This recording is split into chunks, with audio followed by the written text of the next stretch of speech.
Baik Ustadz dan Ustadzah yang dimuliakan Allah Subhanahu wa taala, kita masuk ke biografi penulis matan. Ya.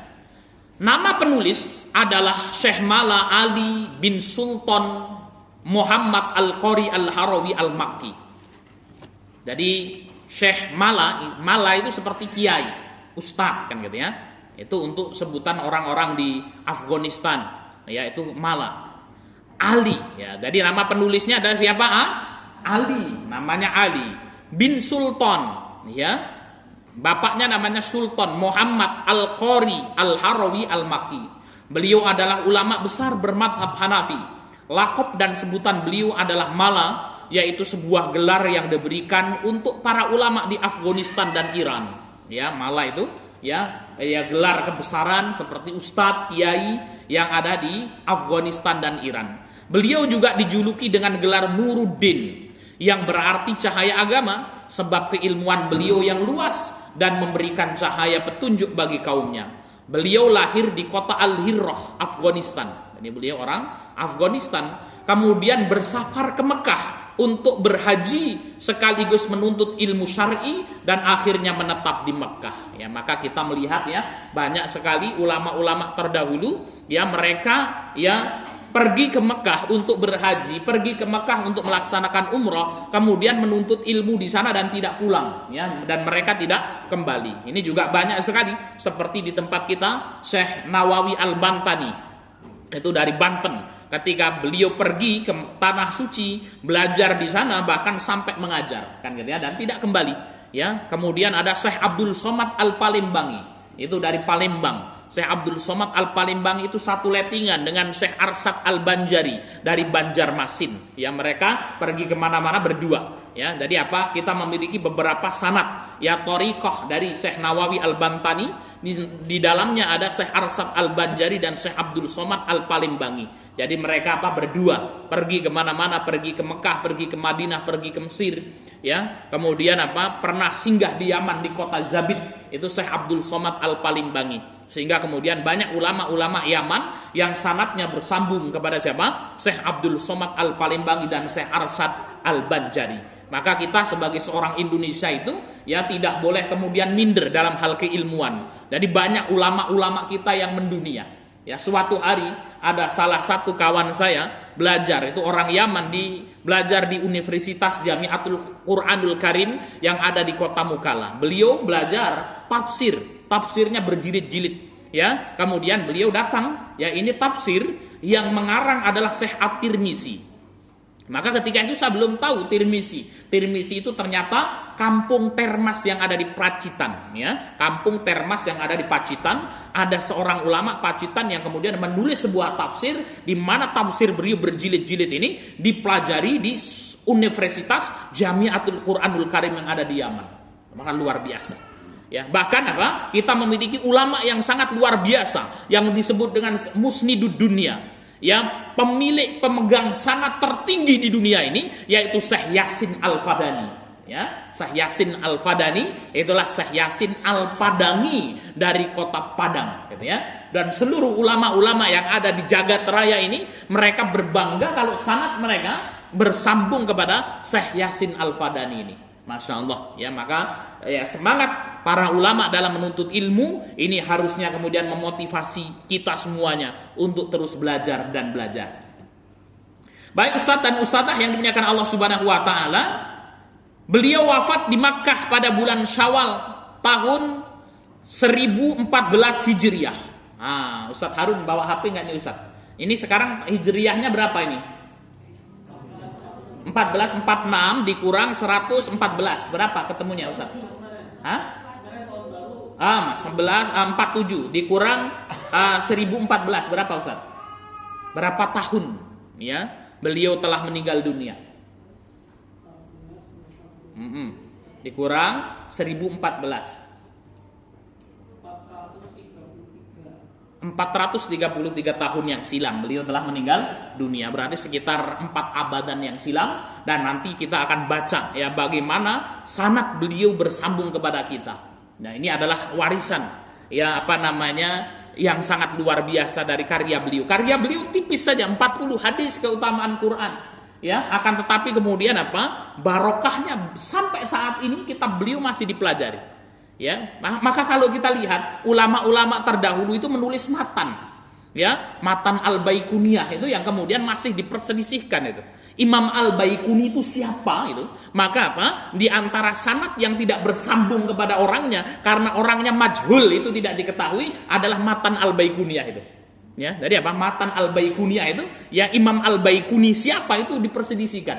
Namun kemudian apa? Nadem beliau masih dipelajari hingga hari ini. Kita untuk mengetahui hadis sahih ya, maka kemudian apa? Ilmu beliau masih ada. Awaluha sahih wa huwa matasal isnaduhu wa lam yashudda au yu'al yarwihi adlun dhabitun am mithlihi mu'tamadun fi dhabtihi wa naqlihi. Itu kita hadis sahih ini seperti ini, hadis hasan ini seperti ini, ya hadis dhaif ini seperti ini, ya. Maka kemudian apa? Tulisan beliau yang tipis namun kemudian apa? Barokahnya terus dipelajari sampai hari ini beratus-ratus tahun. Bagaimana dengan kita yang menulis tesis tebelnya 200 halaman, skripsi yang 70 halaman, ya. Setelah kita tulis, dikumpul di universitas, numpuk di sana, kadang-kadang dibuang, nggak dipakai. Ya, ini menunjukkan evaluasi bagi kita. Saya juga menulis ya tesis ya sebesar, oh ini ada lalap ini ya. Nah, ini, ya. Sebanyak 200 halaman gitu ya. Ya masih numpuk, belum menjadi sebuah buku gitu ya. Hari ini saya sedang menulis disertasi saya, ya S3 saya yang masih terus ya. Kemudian apa? Ya barokahnya jauh dibandingkan dengan ulama-ulama terdahulu yang kemudian mereka menulis ya apa namanya lembaran-lembaran tipis ya, 40 bait ya, 20 bait, namun kemudian apa? Barokahnya dipelajari. Syarahnya banyak sekali. Ini menunjukkan apa? Barokahnya ilmu mereka. Ustadz dan ustadzah yang dimuliakan Allah Subhanahu wa taala, ini yang harusnya menjadi evaluasi bagi kita. Kenapa kok ilmu mereka itu barokah? Karena menuntut ilmunya penuh dengan adab yang sangat luar biasa.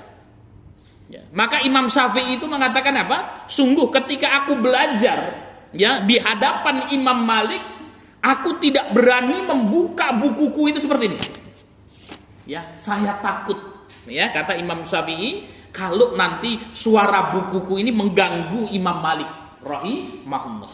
Ya, Imam Rabi' mengatakan sungguh aku tidak berani minum, ya ketika berada di hadapan Syafi'i. Ya, sehingga kemudian kalau kita lihat adab mereka luar biasa, sehingga barokah ilmunya ada. Bedanya kita dengan mereka. Nah kalau kita ini ngaji saja gitu ya, ya kita ngaji ustadznya ceramah ya kita makan kelanting gitu ya, habis itu minum es teh, habis itu setelah itu ditinggal tidur itu ustadznya kan gitu ya.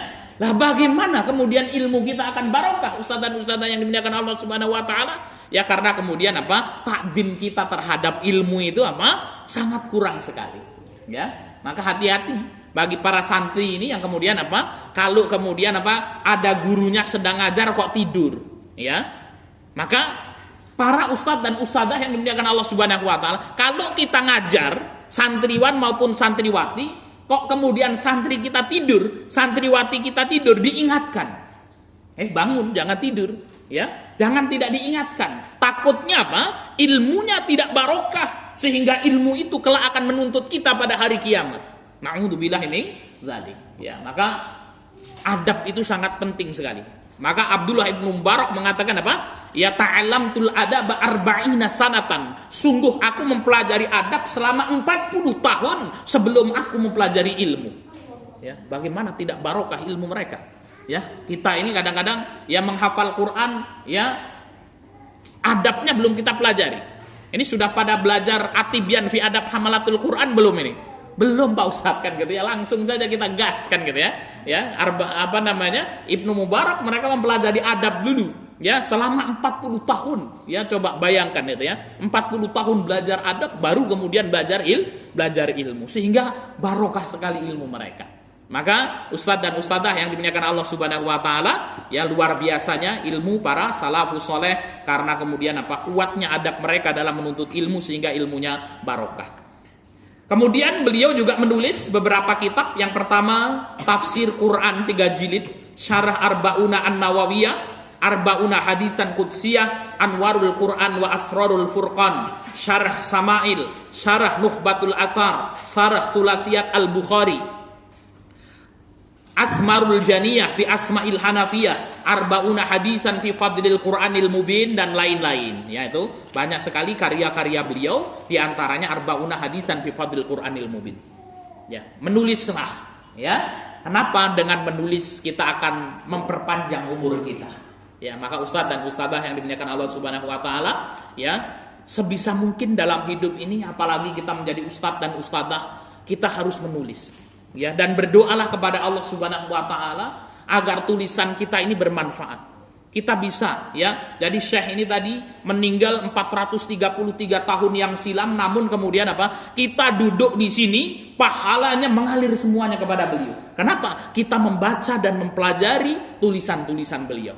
Ya, maka mudah-mudahan ini kita akan belajar ini, nanti kita berikan sanadnya, diajarkan lagi, mudah-mudahan kita juga mendapatkan pahala seperti Syekh Mala Ari Qori Al-Harawi.